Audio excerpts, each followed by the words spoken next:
say anything about family being here. Do not say anything about the Industrial Commission. At all? No. Just say my son Philip is here. I can't say chair of the... No, that's Why? embarrassing. Because I don't want you to. Is there any reason not to? I'm just saying this is not about me. I want you to tell what I do.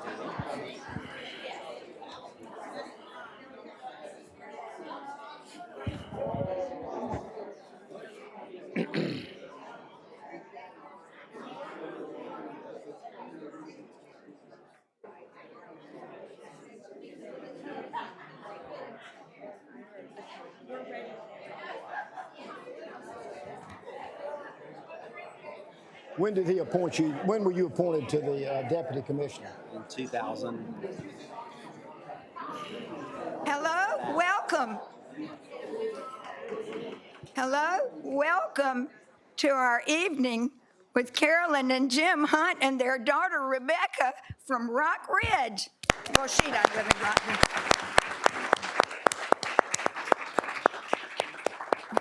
Where do you live now, Rebecca? Oh, I got it right. 100% right. That's great. Well, on behalf of the Foundation of Wayne Community College and the Arts and Humanities program, thank you for asking me to introduce my husband, Phil Baddour. Just one problem.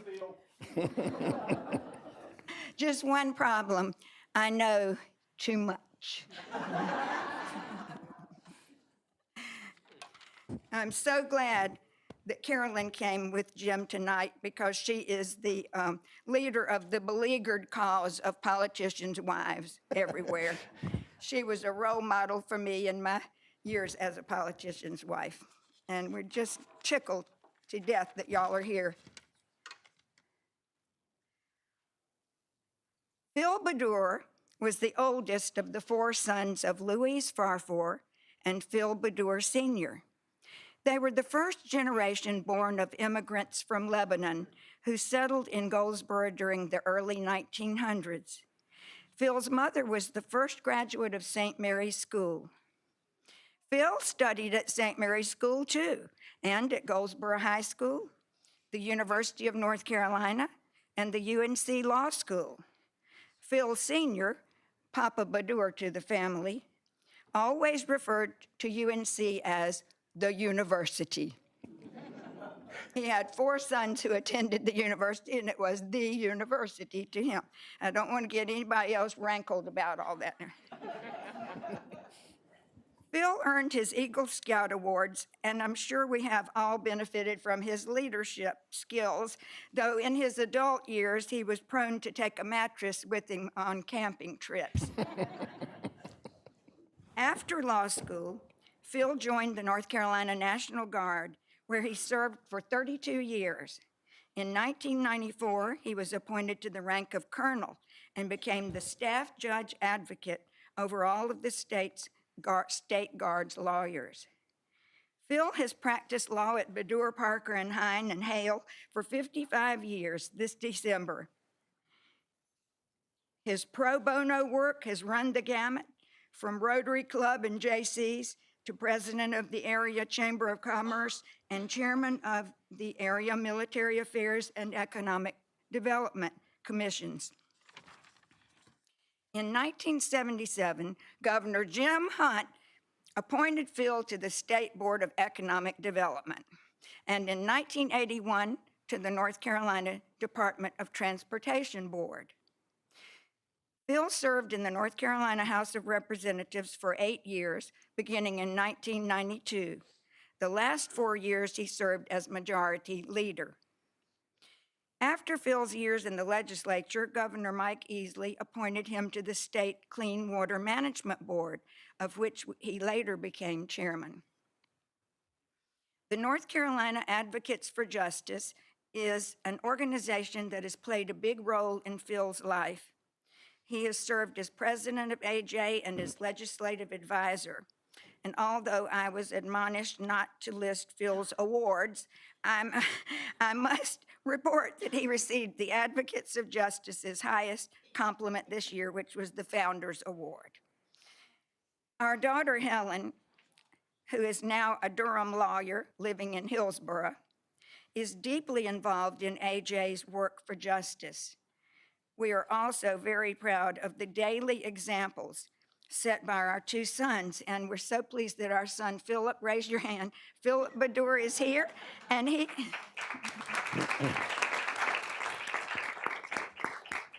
is chairman of the Industrial Commission in Raleigh, and our son Mark is a probation officer in Wilmington. In our 40-some years of marriage, I have observed how Phil gives much of his time and attention to helping people from every station of life and every kind of need. At his recent 80th birthday, the cake showed one of Phil's photographs of a sunrise at Curie Beach.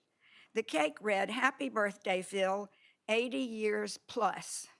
The plus represented all the more years for helping others.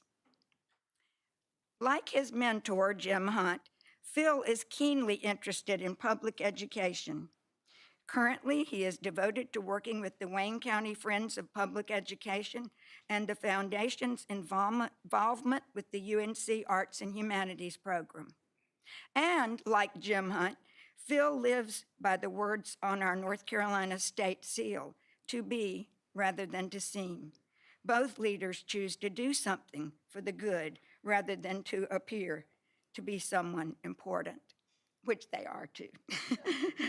Tonight, we all look to you both for leadership and inspiration.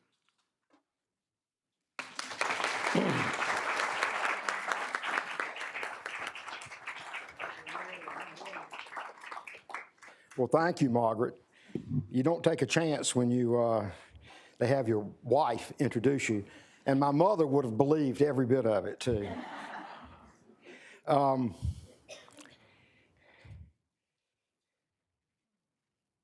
This is the cover of a biography of Jim Hunt that was done by my friend, Gary Pierce. And I might say that Gary is working on a book now, Governor,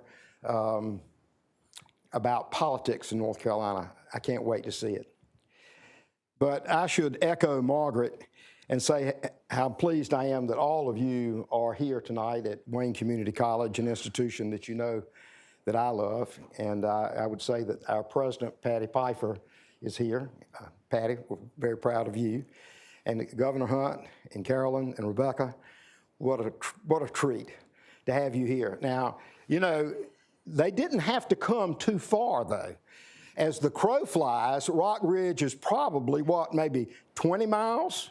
It's a little longer than that, 24, 25 miles maybe. A little longer than that by the roads, but a lot better roads to get here because of you, Governor Hunt, than it was a while back. But speaking of this biography by Gary Pierce, he said in his prologue what the book was about. And I would say to you that this is also what my speech is about tonight, or my lecture. I'm told this is not a speech, it's a lecture. And that is, how did Jim Hunt, without wealth, without a big political name, go so far, so fast, and for so long? How did he get elected governor and subsequently become the first North Carolina governor in modern time to be reelected? Why did he lose to Jesse Helms in that famous Senate race? And why did he come back to be reelected as governor for a third and fourth term? How did he navigate the currents of politics in North Carolina? And how did he, and the troubling issue of race? Not easy to do. As you will see, he outworked everybody, whether it was his opponent in an election or whether it was the legislators or those who happened to oppose his well-thought-out proposals. He was always better prepared. He was always more organized. He always shook more hands. He made more speeches. And over again, this is a theme that you're going to hear, he went back to a network of supporters that he grew from the time that he was a very, very young man. Most importantly, he was driven by a desire to get something done to make North Carolina a better place for people to live and work. Now, this is our 16-year-old Jimmy Hunt, I think they called you back then, right there. And there is his father, James B. Hunt Sr., and there is his mother, Elsie, and his grandmother, and his brother, Robert. He was born in Greensboro, but pretty soon, just as a young man, the family moved to Wilson County, to Rock Ridge, where he is now. His father was a soil conservationist who worked for the USDA, and his mother, shouldn't surprise you, she was a teacher. They were Democrats, they were for Franklin D. Roosevelt, they were for Truman, and they believed in fairness to all people no matter what race, and they taught their children that, and they lived by that.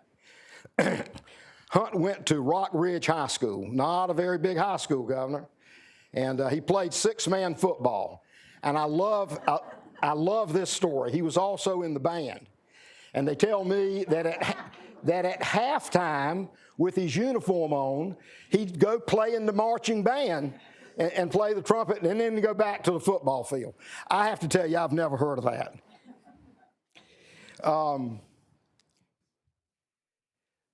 Governor Hunt is not in this picture, but a person who is very important to my life is in this picture. His name is Robert Futrell. He's right here. His son Greg is here with us tonight. And Governor Hunt, met him in FFA. He later knew him at State, and they were friends at State, but he met him in the Future Farmers of America when they were in high school. And later on, when I met Jim Hunt, I didn't know Robert Futrell. He was from out in the county, and I was a city boy. I was in law school, and Governor Hunt introduced me to him. And he was practicing law in Goldsboro at the time, and I went and worked for him for one summer, and then Bob offered me a job as a lawyer, and that's how I ended up coming back to Goldsboro to practice law.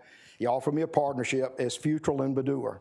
So you can see what an impact from the very beginning that Governor Hunt has had on my life. Unfortunately, we lost Bob as a result of a very tragic airplane accident. Now here's Governor Hunt. He wasn't governor then, but he was president. He was president before he was governor.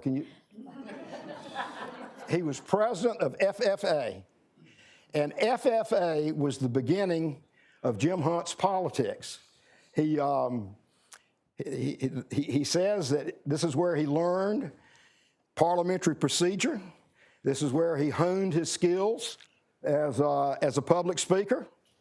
And he was very much involved in the farm community. It was an important part of his life.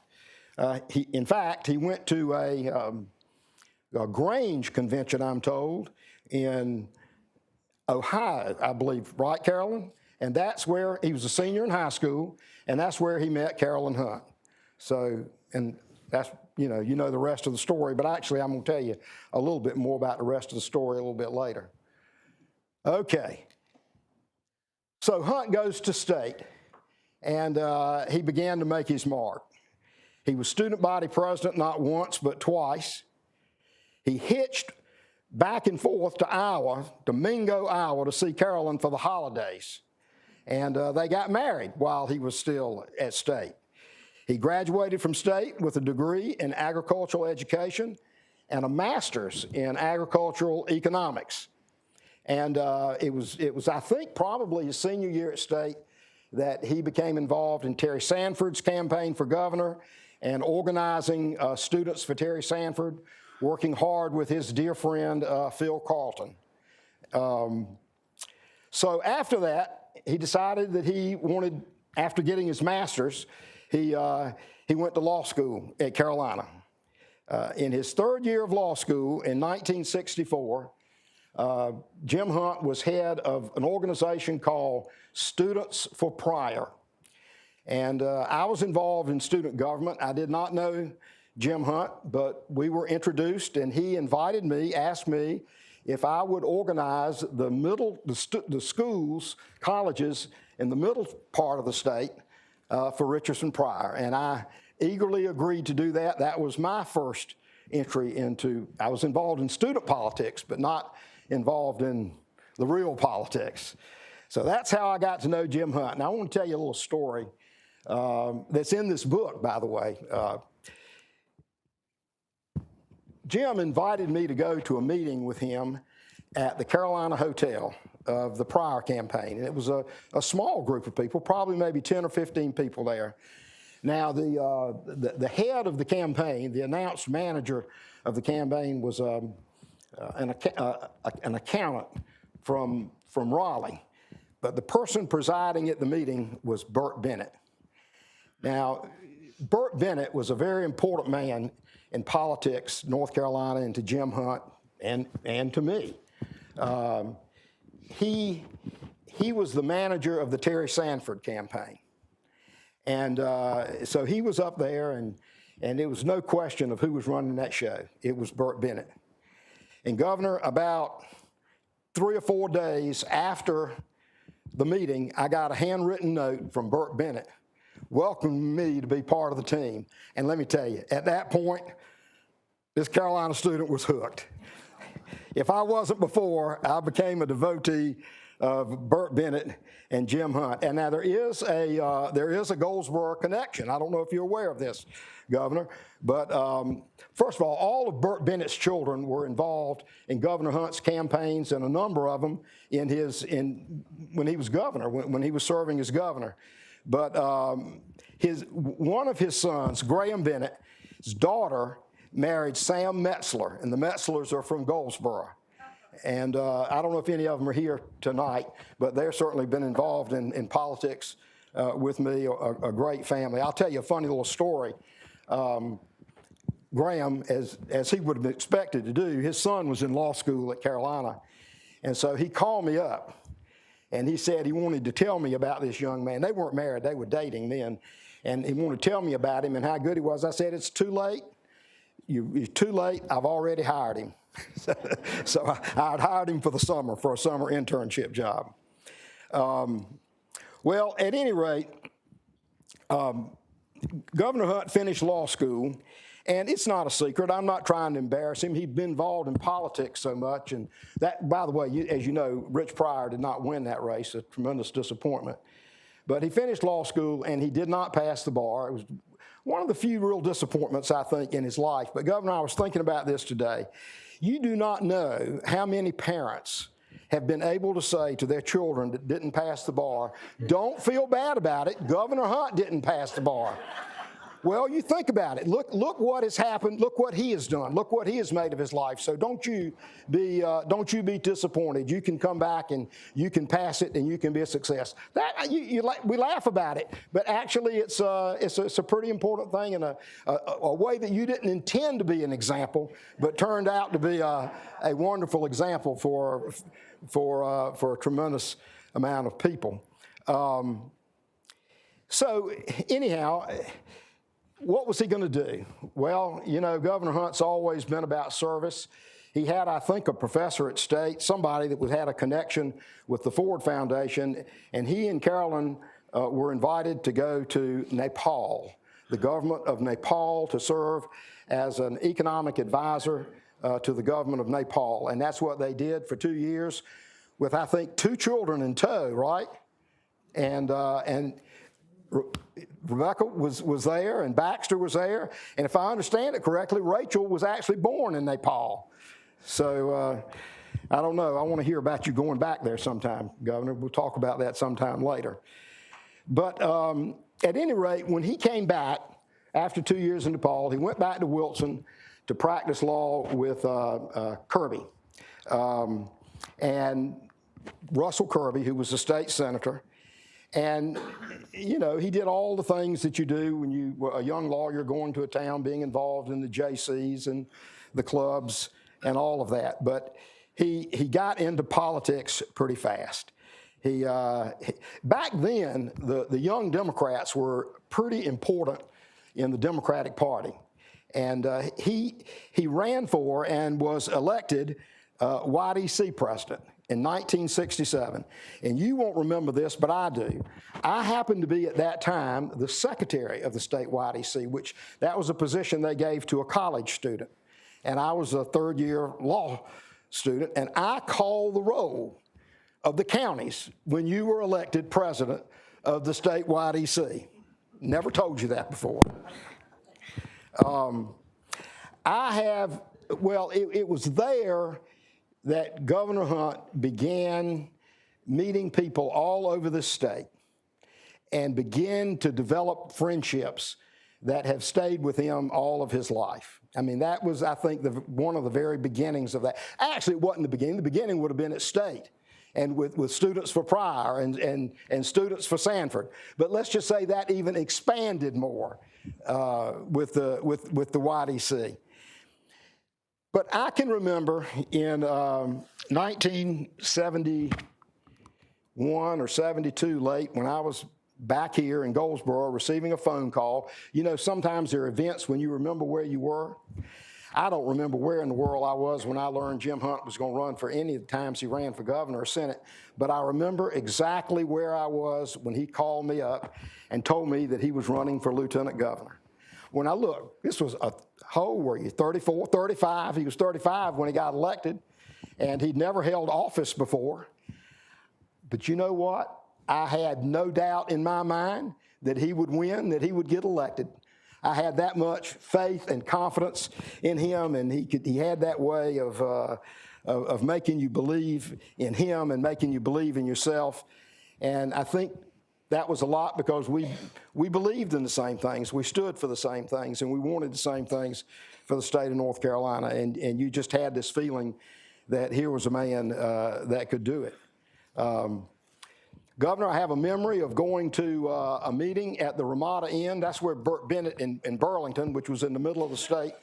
But I think that had to be one of the favorite places that we met for your campaign for lieutenant governor. And maybe there were about 50 people in the room. And who was standing up there but presiding? But Burt Bennett. And I have a memory. Well, I skipped one of my slides. I got so excited about my speech, I forgot to get you a picture of Hunt at State. And I'm not sure the exact date of that picture, but that could have been around the time he was at Carolina also. But anyhow, what I remember of that meeting is that they talked about buying billboards all over the state. And my guess is that's a picture of that billboard, Jim Hunt for lieutenant governor in 1972. Well, he took the year off, I believe, and campaigned all over this state. He said he campaigned in 102 counties because when he got to one of the western counties, it may have been up there where you were, Tommy, that there was a road blocked and he had to go through Georgia to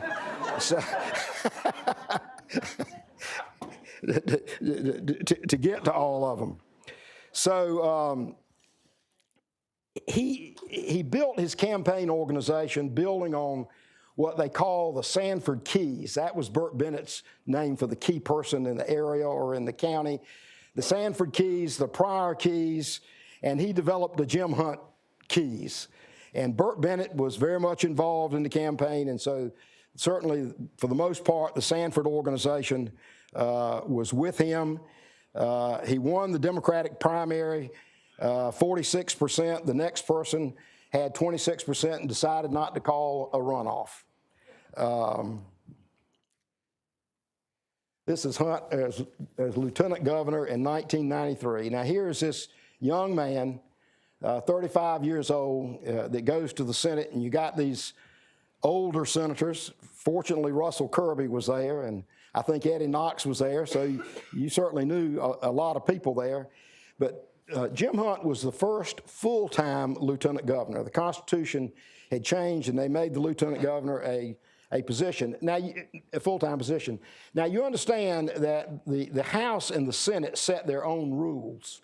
So the rules always had that the lieutenant governor would appoint the committees and preside, but it didn't always have to preside. To appoint the committees and make the committee assignments. They could have taken that away from him. And there were some senators that just wanted to do that. They just felt like he was too young. He wasn't one of them. He'd never been in the legislature. But Jim Hunt worked hard to convince them, to bring them in, to let them know that he was a part of the team. And we should remember now that this was the year that Jim Holshouser was elected governor. So Jim Hunt was, in effect, the head of the North Carolina Democratic Party at that time. It was the first governor, Republican governor, that had been elected in North Carolina since Reconstruction. So it was a different time for North Carolina in politics. But Jim Hunt had no trouble. Well, I'm not going to say he didn't have any trouble, but he negotiated it very, very, very well. Just a couple of things that came up while he was lieutenant governor. ECU wanted to have a medical school, and Leo Jenkins wanted ECU to have a medical school. But now my friends at Carolina, they didn't like it. Bill Friday didn't like it. Tommy Jarrett, who was from Clay County, you know, closer to Tennessee and Georgia. Alabama. Closer to three state capitals in the order of Raleigh. He said to me, "What do you mean they need a medical school in the East? They got one in Chapel Hill." But his daughter did go to the medical school at East Carolina, Governor. But Jim Hunt stood up for that medical school because he remembered sitting in a doctor's office for 3 hours when he was a young man with his mother, and he knew the need of doctors, primary care doctors, and other doctors in the East.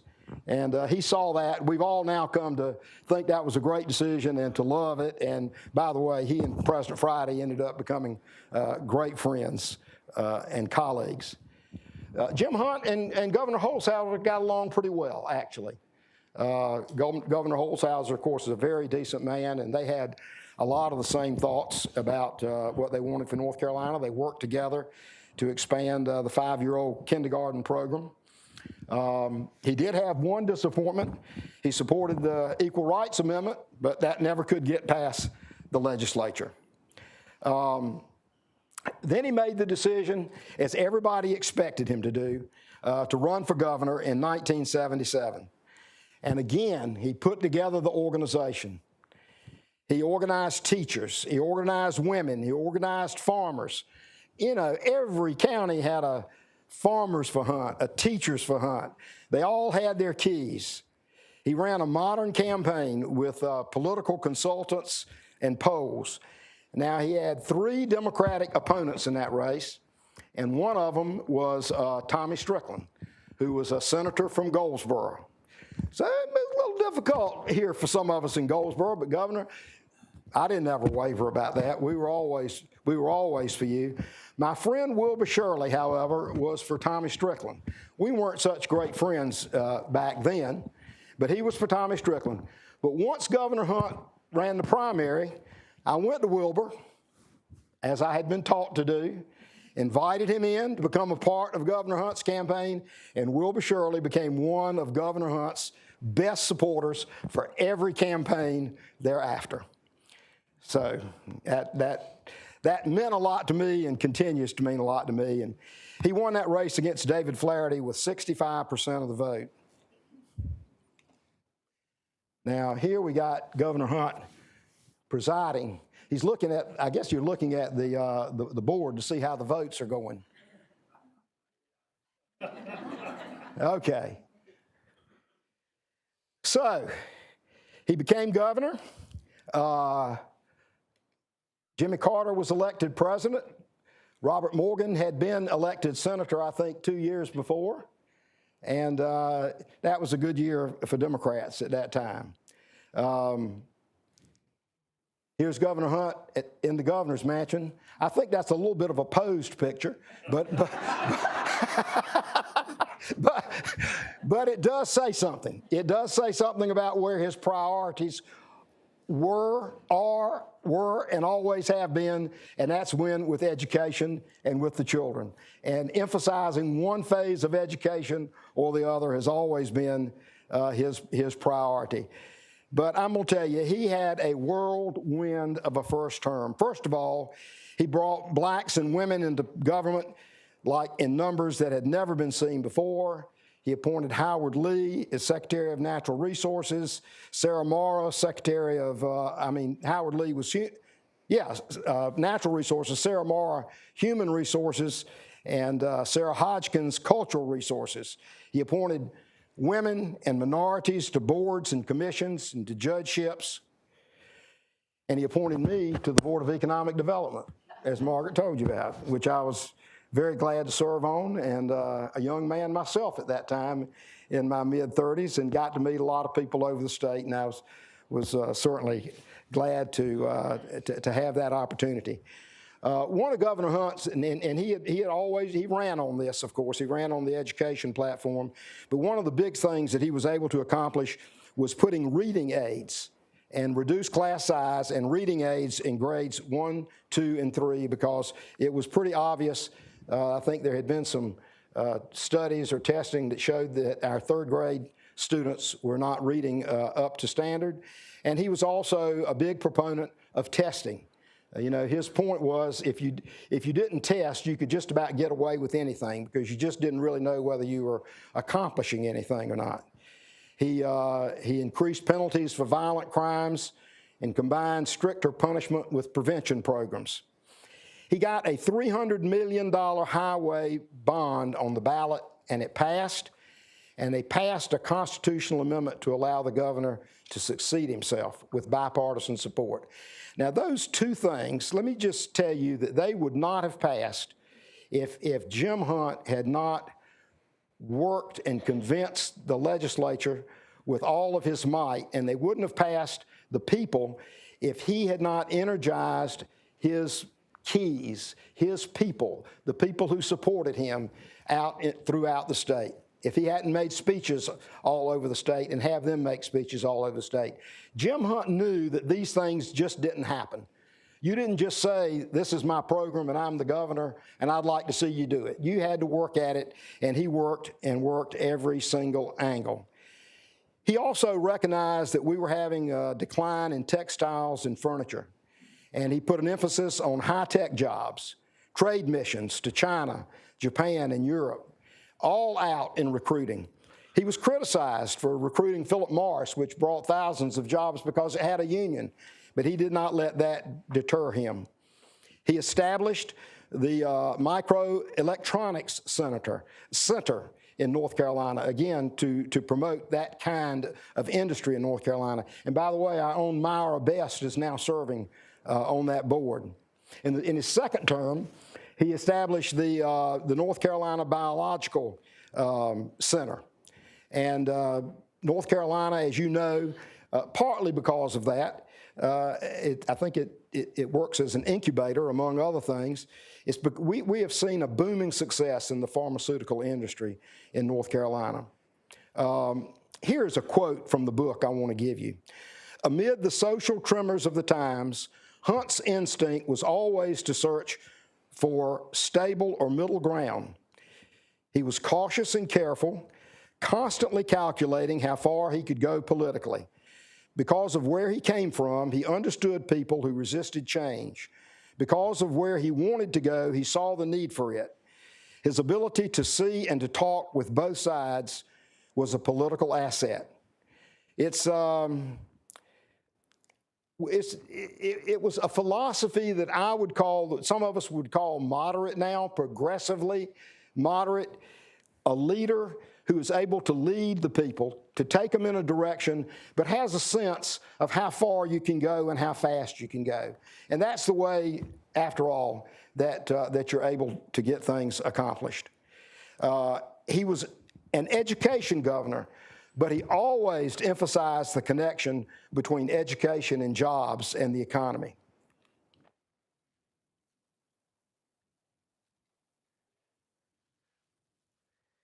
Hunt's second term, he had to face Bob Scott in the primary and Beverly Lake in the general election. But in the general election, he won by 62% of the vote. Hunt was always positive, and he well understood the connection between the campaign and governing. This is a statement that he made later. He said, "We were engaged in trying to make major changes and improvements in education and getting North Carolina moving on a new economic course toward new technologies and high technology, the kinds of jobs of the future that we needed to have. We ran to continue to increase the progress that I thought we were making and to carry out the ideas that we have been working on in North Carolina. Our campaigns were always about issues. We weren't running just to win. We were running to set an agenda, to get a mandate to do certain things. That's the way we always campaigned, and that's why, in large measure, we were successful. We ran on these things. We put it all on television, telling people what we were going to do if we won. They voted for us, and we did have a mandate, a classic kind of mandate for people to do it, and the legislature knew it. When you ran that kind of way, when you believed in it, when you worked hard, when you had researched the issues, and when you convinced the people, you were 3/4 of the way getting your proposals through the legislature. You know, one of the first things he did in that second term was a tax increase. He increased the highway tax on the roads from 9 cents to 33%, and that had opposition. He said, we're raising the taxes by 1/3. But he got it passed because he recognized that, yes, you had to have education, but you also had to have infrastructure. You have to have the roads and the bridges to keep the people. Now, one of the things that happened during his second session was something called the Safe Roads Act. And you may, I don't know if you remember this or not, this was the act that redid our DWI laws. It basically, it made it so that if you blew, at that time it was 15, a blood alcohol level of 15, you were driving while intoxicated. You didn't have to prove a certain manner of driving. It was a very controversial thing and a difficult thing to get through the legislature. But his two main supporters of it in the House was Martin Lancaster, and in the Senate was Henson Barnes. This is typical Jim Hunt, though, okay? So he basically said to these guys, you know, thank you so much. What can I do for you? And they said, Governor, Wayne County hadn't had a member of the Board of Transportation in 20 years. We want a member of the Board of Transportation from Wayne County. So he appointed me. Thank you, Martin. Thank you, Henson, and thank you, Governor Hunt. That was a treat to serve on the Board of Transportation. What a group of characters you appointed.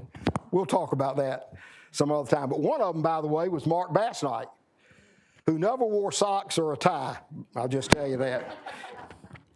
Now, we talked about Jim Hunt's father, right? James B. Hunt Sr. Well, his father was the chairman of the board of Mount Olive College. So the governor said to me, the first thing when I got on that board, he said, I promised my daddy we're going to 4-lane 117 from Goldsboro to Mount Olive, and I want you to be sure that's done, Philip. Well, he didn't have to tell me that twice, I tell you that. And as y'all all know, the wonderful president of Mount Olive College that worked very closely with Jim Hunt's father was Burkett Raper.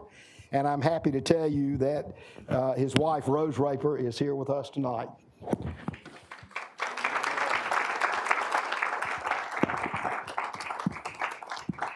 Hunt began to take a national role on education. He chaired an education committee of the states, I think with the Governors Association. The legislature approved his basic education program, $281 million. That doesn't sound like a lot of money these days, but it was a lot of money back then to reduce class sizes, to give college scholarships to teachers, increase school nurses, and scholarships to those who agreed to go to college and become a teacher. Unfortunately, we had a national recession, and Governor Hunt had to do the very painful thing of freezing teacher salaries, but it was either do that or cut out teachers, and he didn't want to do that.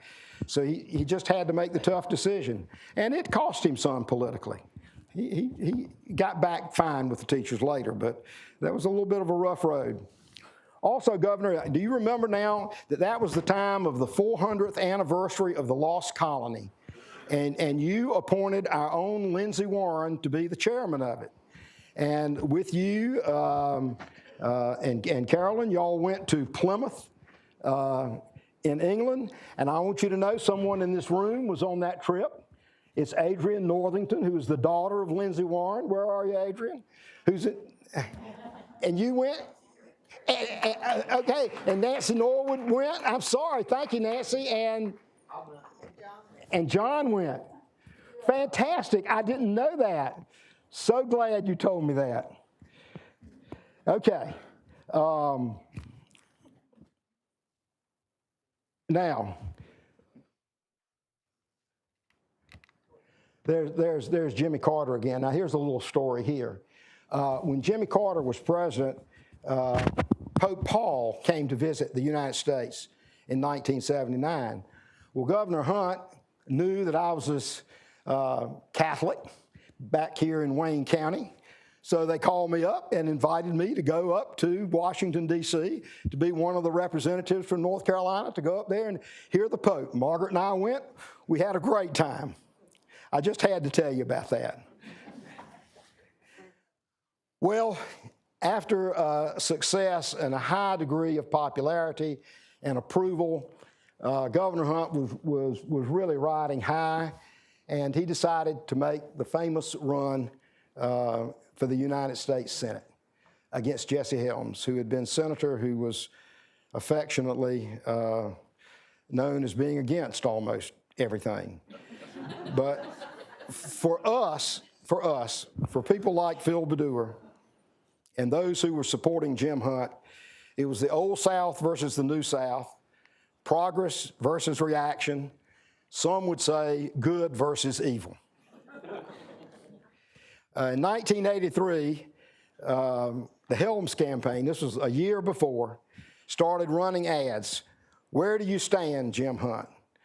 Well, Governor Hunt had been in government for a long time. You know, he'd been in for 6 years, and his thinking certainly had evolved. Anybody that researches and studies things, and so they would take every little nuance in what he said and make a big deal out of it.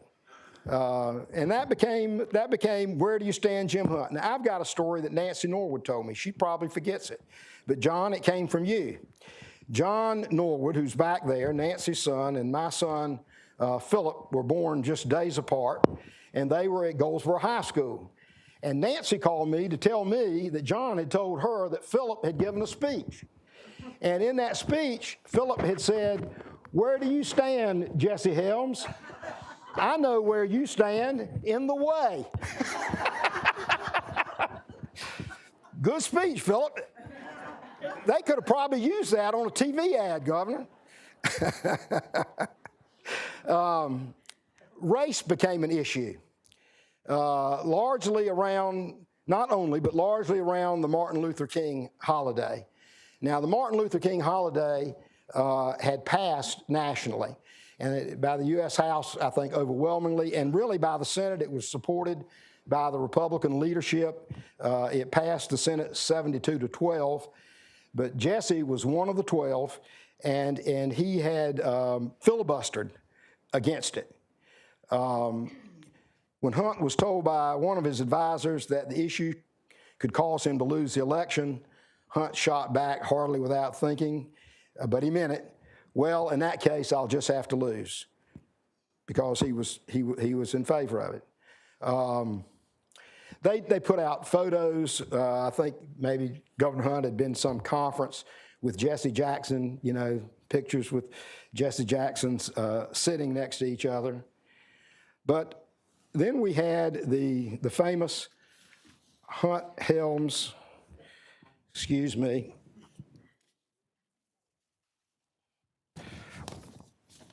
debate. And I'm going to give you, I want to read this for you. One of Hunt's best moments came when Helms criticized him for supporting the Martin Luther King holiday. Hunt was prepared for that. Jesse, this is 1984. This is a progressive state. We're going to go back now and open those old wounds? We're not going to go back now and open those old wounds. Helms' reply, Governor, I want to congratulate you on a fine political speech. That's typical of you. You're proud, you say, of your support of a national holiday for Martin Luther King. notwithstanding all of the aspects against it. Now, you're doing the same thing about the so-called Voting Rights Act extension. Now, which is more important to you, Governor? Getting yourself elected with the enormous black vote or protecting the Constitution and people of North Carolina? Hunt shot back. Jesse, which is more important to you? Getting reelected or having people of this state upset and fighting and set at odds against each other? My gracious, how far back do you want to take us? Hey, this is a state that is making progress, Jesse. You're just out of touch with it. And the reason we're growing and making progress is the way we are able is because people are working together, they care about each other, they're not following the kind of negative, divisive leadership that you've been giving. Well, let's give a big applause for that.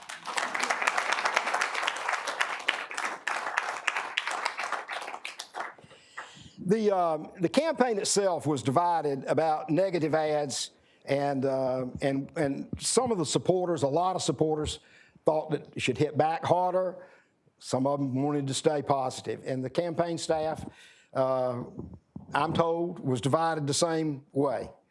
There was the famous dead bodies ad that finally they talked the Hunt campaign into running. And this was about a vocal supporter of Helms was a man named Roberto de Abuson, and he had been accused of directing death squads in El Salvador. Well, it was a pretty tough ad. They eventually took it off, and some say they should have kept running it. Who knows? I took a leave of absence from my law firm and went to work on the Hunt Helms campaign, went to Raleigh Monday through Thursday. Is Emily or David Wheel here? I stayed where, yeah, okay. David, thank you very much. I stayed at the Sir Walter Raleigh Hotel in your suite down in the, it was the basement. It was on the first floor anyhow. Very nice, courtesy of David Wheel. And I worked with Betty McCain, again, trying to get the troops out, those keys and all of that network that had been developed. And we did our best. But the campaign, as you all know, was not successful. Hunt lost 51.7 to 47.8. This was a year when Reagan got 62% in North Carolina, so Hunt ran about 10% ahead of the presidential candidate. You would never see that happen in this day and time. And Jim Martin beat Rufus Evanston 54% to 45%. So needless to say, the governor was extremely disappointed. Well, I'm going to take a little break in talking about politics, and I want to talk a little bit about Carolyn Hunt. People would say to the governor, how do you do it? How do you spend all the time that you do, day and night, working on this job and doing all that you do and campaigning when the campaign was going on? And his answer was, thank God for Carolyn Hunt. Carolyn is from Mingo, Iowa. And I've told you before, they met in high school at a national grain conference. His first 2 years at state, every holiday, he would hitchhike up to Iowa to be with her. Now, I want you to know, I Googled this thing, and it's about an 18-hour drive. So before the meeting, I said today to the Hunts today, how in the world did you do that? Well, he confided in me that he was president of the student body, and he had a lot of friends that were athletes, and many of them would go to Chicago. So he had the first leg of the drive to Chicago pretty much in place. That's ingenuity. I'll tell you what. Was there no question about how he felt about this young woman doing that every holiday? Well, she did finally move to Raleigh. I think you got a job, didn't you? And then they got married, and they had 4 children. Rebecca, who is here with us today, she's a nurse. They had Baxter, she's kind of retired, but she's not really retired. She's trying to retire. Baxter, who is a career officer in the State Department. He now holds a high-level administrative position in the State Department. Elizabeth is a social worker, and Rachel is a member of the North Carolina House of Representatives, and she is running for the North Carolina Senate. Now, let me tell you a little bit about Rachel. She is good. I went to a fundraiser one time for her, and Governor Hunt spoke, Governor Cooper spoke, and then Rachel had to get up there and speak. I said, oh my gosh, how can you follow those two? Well, let me tell you what, she didn't have any trouble following those two. She was the best of the group. She's pretty fantastic. If she wants it, she's got a career in politics and government in North Carolina. I promise you that, and I promise you, you haven't heard the last of her. Now, Carolyn got her degree in teaching at, guess where? Carolina.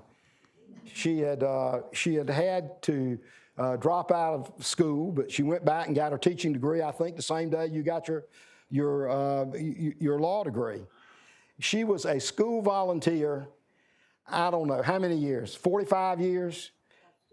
Still is, so she hasn't stopped being a school volunteer. Here are just some pictures of Carolyn and Jim at the inauguration in '93, and Carolyn reading to children. No, tell me how many hours she has spent doing that. She served on the Wilson County School Board. Let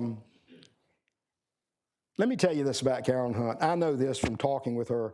She feels just as strongly about the issues as Governor Hunt does. And on some of the issues, she feels stronger than Governor Hunt does. No question about it. Her heart's in the right place. She supports him, of course, because she looks after the she's had to look after the family, take care of the family, but also because she believes in what he's doing and what he's trying to accomplish. So, Governor Hunt,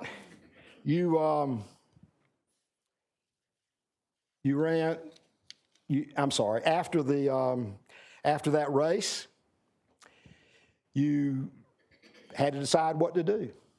So you joined the law firm of Pointer and Spruill. Your friend Phil Carlton was there. He was not inactive in those 8 years. He chaired the National Board for Professional Teaching Standards. North Carolina became the first state to pay teachers for being board certified. I believe it's still true that North Carolina has more board certified teachers than any other state in the country.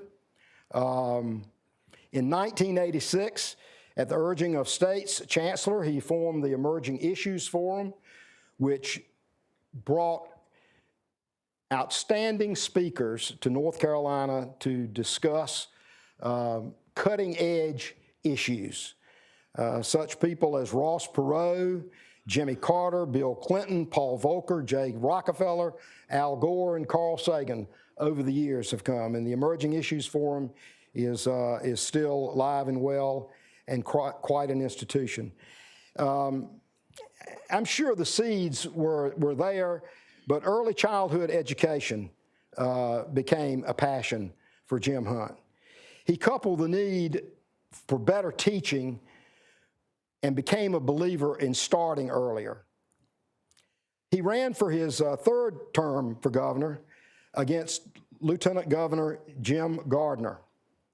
Governor, one little thing, I don't know if you remember this or not, but you invited me to a little meeting at the law firm there, and you were going to talk about your race and your passion about early education. And I had been involved with the person who was involved with Robin Britt, who was running that high-quality daycare center, and that's what it was all about. You know, there wasn't daycare. We were talking about high-quality daycare in Greensboro. And you and I and Gary Pierce went to Greensboro and observed that program that Robin Britt had going. I can remember you getting down on the floor and talking with those children and talking with Robin. And of course, Robin eventually became a member of your cabinet and helped develop the Smart Start program. So I was proud to have just a little teeny role in the beginnings of Smart Start. I was elected to the legislature in 1993. Of course, I was a freshman legislator, but I was known over there as a Jim Hunt supporter. Now, that got me in trouble sometimes, believe it or not. What you have to remember now is that Jim Martin had been governor for 8 years. So the legislature that was controlled by Democrats was pretty much used to having their own way without having a governor tell them what to do. I mean, so it was, they had to get used to having a governor, and a governor like Jim Hunt there. But there were no, anyhow, I had to walk a little bit of a tightrope, Governor, but it wasn't too hard. So the primary initiative, the initial primary initiative was Smart Start. And Governor Hunt put together a coalition for Smart Start like you would not believe. During those 8 years, he developed a lot of relationships with the business leaders of his state, and they were, I won't say they were a hard sell, but they were convinced that early childhood education was important. He got it through the legislature. I don't think there was a lot of trouble getting it through the legislature. There was a lot of discussion about what it would look like, whether it would be under the public schools, whether it would, just what it would be. But Hunt was convinced that it needed to be a public-private partnership. And so the Partnership for Children, Valerie, you're here at the head of our Partnership for Children's here, Governor. And that's where it began. And it began slowly. I don't remember exactly how many counties in the beginning, but throughout his governorship, he continued to advocate until it was extended statewide. Interestingly enough, this is a sideline, in the statewide chair for it was Jim Goodman, and Jim Goodman, I think, is a member of the A.J. Fletcher family, and you remember Jesse Helms, his editorials on WRAL, but by the time Jim Goodman had come along, there was a dramatic change in the thinking, and he ended up heading that up and being a big supporter of Governor Hunt. There was a special session on crime in 1994, which I remember very well. The governor came up with 36 proposals. Earlier, we had passed a law called structured sentencing, which basically required a fiscal note. If you were going to increase sentencing, you had to also find out what it was going to cost, and you had to build the prison beds in order so that it wouldn't just be a sham. You weren't just saying you were going to have more prisons, that you would really, that you were just going to put people in jail. You'd have enough places to put them. So the 1994 session meant a lot of money having to be put in it, and it was not an easy thing. The House where I was, not me, but the House was resistant, but they finally came along. Hunt, in 1996, he was going to run for governor again for his unprecedented fourth term. The state had a surplus of about $700 million, and Hunt had a proposal for clean water, for continued expansion of Smart Start, and pay raises for teachers. The House and the Senate could not agree on a budget, and Robin Hayes, who was running against him, famously said, "We're out of here," and they left. Well, that was just perfect fodder for Jim Hunt, and he went around the state on forums and he called them out for it. One of them, I believe, was held even in Wayne County. And he called the legislature back into session, and they passed the budget. So the 1997 inauguration, wait a minute, I don't have a picture of it. I thought I did. The 1997 inauguration was at Broughton High School. And I had lost in 1994. You remember 1994 was Newt Gingrich's contract with America, and a lot of Democrats lost, but I lost, and I won the seat back in 96. We still had the Republicans in control of the legislature. Governor, here's another thing that I remember that you I'm sure, have long forgotten, but I was invited, Margaret and I were invited to sit on the platform. And I think the only other legislators up there was the legislative leadership. And that meant a lot to me, to be welcomed back in that way by you and Carolyn. I'll tell you another interesting thing. I was staying at a hotel then in Raleigh, and I got a call from the governor's office, and they said, "You want to go?" This was in February. "How would you like to go with the governor and Mrs. Hunt to the Carolina State basketball game?" I said, "That sounds wonderful." So they came and they picked me up in a van, and we went to the basketball game in the William Neal Reynolds Coliseum. Best seat I ever had.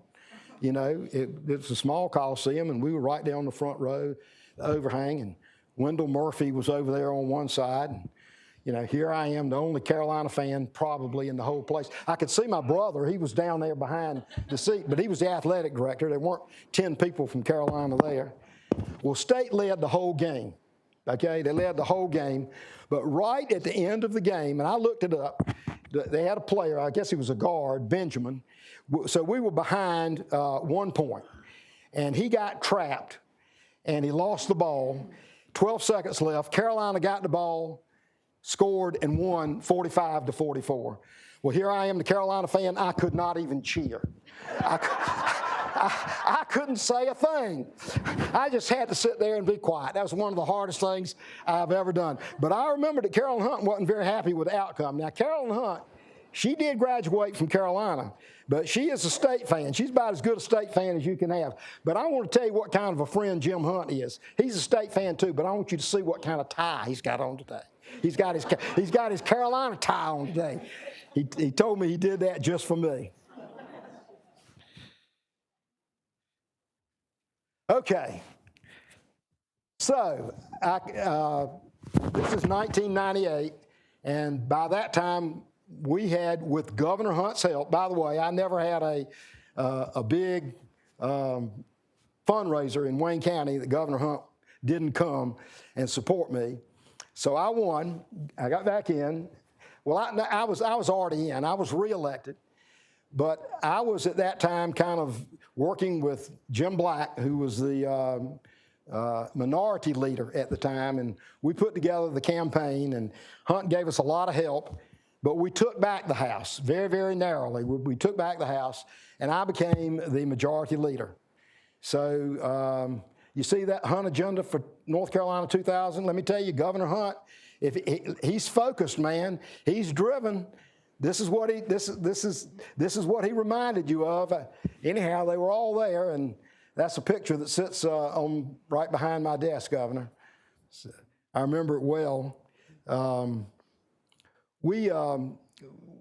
of the things I also remember well is Governor Hunt would always, on Tuesdays, he's had the House leadership over for breakfast, and on Wednesday, he'd have the Senate leadership over for breakfast. Well, you know, there's always a little pecking order, this kind of stuff, but the Speaker would sit on his right, and I'd sit on his left. And we would go there for breakfast. We'd have a nice breakfast, and it would be, we'd talk, and everybody'd have a good time and joke around. But there came a point when Jim Hunt would tell you why you were there and what was coming up this week and what he'd like to see you do. Always a business part to it. And the interesting sidelight, I don't know, this is being recorded, but I'm going to tell it anyhow. After he was governor, the next governor that came in, and we'd go over there for breakfast the same way, and we'd have a good time. We'd have a great time. We'd talk, and then it'd be time to go. And nobody told us anything they wanted us to do. I don't know, Governor. We weren't used to that, but anyhow.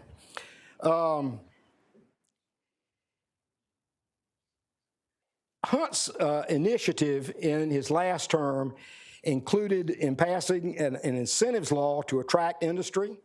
That became the name of the game in industrial recruitment. And pretty soon after that, we landed Nucor Steel for Hertford County and FedEx in Greensboro. Put emphasis on the information highway with our friend Jane Patterson, high-speed internet to schools, the Million Acres Initiative, which I had the pleasure of presenting to the House. I was able to handle a lot of Hunt's legislation.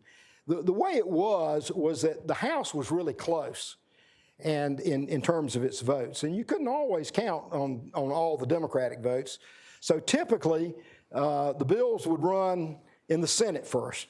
And Hunt's proposals would go through the Senate, and then they would come over to the House. But as majority leader, I would usually have introduced the companion bill in the House, but it was the Senate bill that would eventually pass. Not all the bills, but a lot of them. One of the things that happened during that time, he appointed Henry Fry, whose wife, by the way, was from Fremont. I don't know if y'all knew that, but he was the first black Chief Justice of our Supreme Court.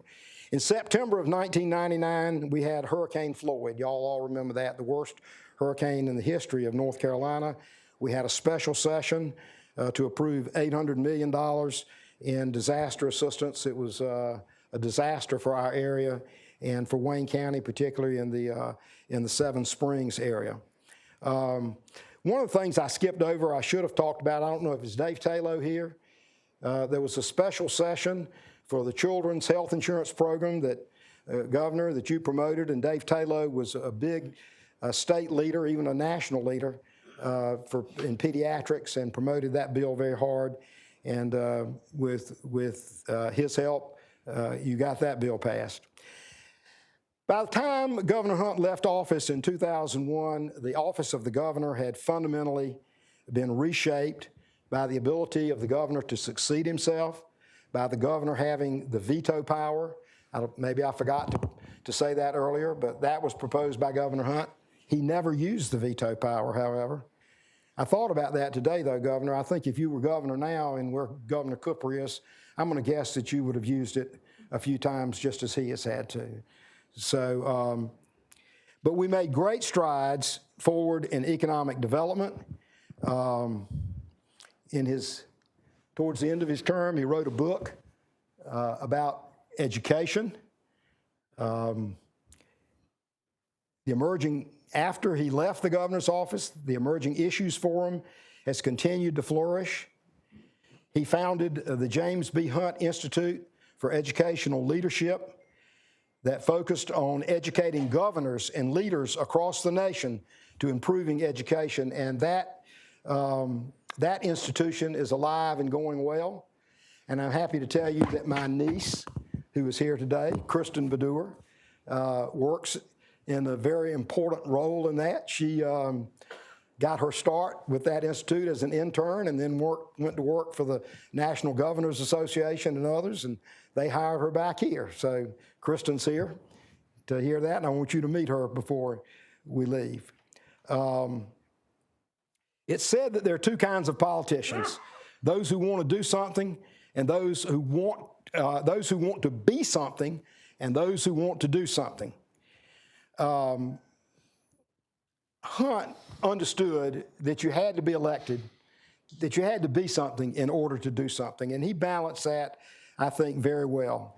He made people feel like the future of North Carolina and every single soul here depended on how they did their jobs. They believed it when he said that he couldn't do it without them. I was quoted in this biography that we started with, and this is what it says. Phil Baddour of Goldsboro, who had known him since the Richardson Pryor days, worked in his campaigns, and sponsored much of Hunt's key legislation as a member of the House, said, he made every person feel that he had a special bond with them. You don't do that. You don't fake that. He made you feel like you had that special bond because he genuinely felt it, and he had that special bond. This is the Hunt Library at the North Carolina Centennial Campus. Beautiful building. This houses the Emerging Issues Forum. Governor Hunt has continued to advocate and fight for the issues that he believes in. He's continued to campaign for candidates that believe in the same kinds of things that he believes in. There he is with Bill Clinton. I believe that he was probably campaigning when Hillary was running for president, but you can see Congressman Butterfield and Cooper there. It's been said that if there was a Mount Rushmore of North Carolina politics, former Governor Jim Hunt would sit front and center. And that is my speech to you tonight.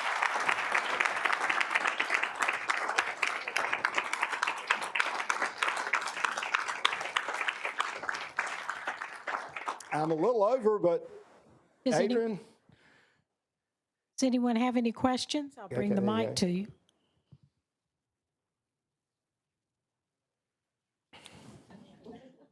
Oh, yeah, that's all. Yes. More a comment than a question. But I believe that Hunt, one of his outstanding features was that he practiced what he preached. I was teaching at Daniels Middle School in the late 90s, and he came almost every day to help students on a one-to-one basis, maybe two students to one, and really practice what he was telling everyone else to do. I used to see him often because I would go to the library about that time of day. He was doing this in the library. And when the students were running a little behind schedule, we would chat, and it was like an old friend. He was very personable. Sometime later, when my cousin, who had been active in the government, North Carolina government, Kenneth Royal, died, and Governor Hunt asked me if I would like a ride to the funeral in Durham. So here I went in the governor's limousine, feeling like, my goodness, what does this mean? Years later, after I had retired and he had retired, I happened to run into him in Wilson at the train station. I was waiting to board a train with my grandchildren. He was waiting to meet somebody, and he came up and said, "I remember you." And he was just a very friendly, warm-hearted person, beside being a person who practiced what he preached about helping others. Thank you for that. Thank you for that.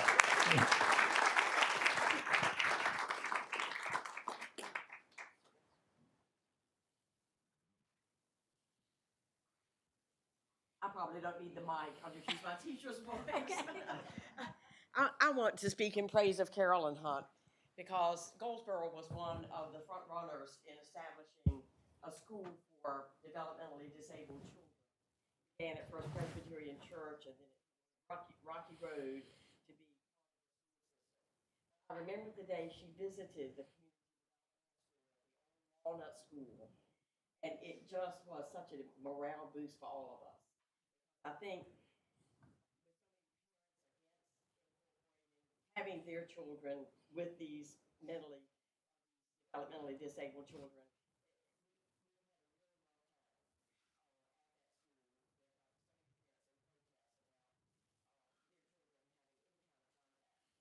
I just wanted to thank her for that support, that effort, which now has.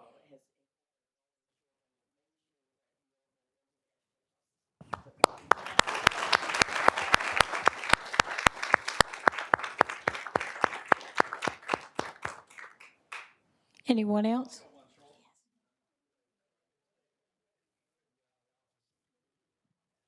When the 1980s hit, vaccine prices for kids went through the roof with liability suits. That was sort of my introduction to politics, really, because my dad got all wrapped up in one. And some of you know that crazy story.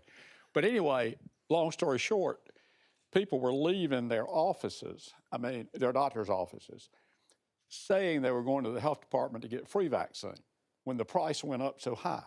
So we worked with Governor Hunt and our good friend Dave Bruton, and put together what became the Universal Childhood Vaccine Program, whereby every child in North Carolina could get every vaccine required by the state of North Carolina in any healthcare facility, and there was no cost for the vaccine itself. There was an administration fee that was set, but it was not required to be collected by the provider. And so that was really a great thing for North Carolina. And our immunization rates exceeded those of nearly any other state for that time frame once the program was in effect. Thank you very much.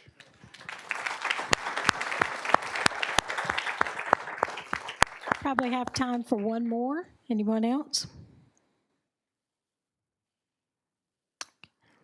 Well, Phil, that was wonderful. That was absolutely wonderful. We thank you so much. One more question. Oh, there we go. Just a comment, they can hear me. Oh. Education needs another white knight just like you. Yeah.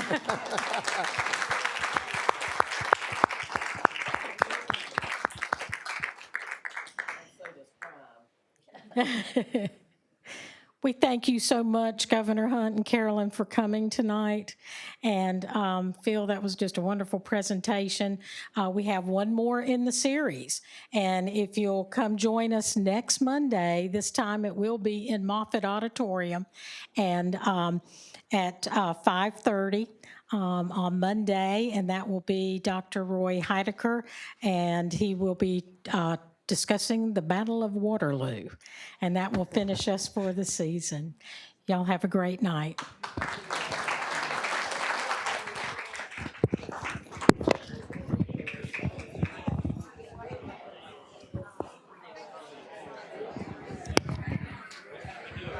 Outstanding.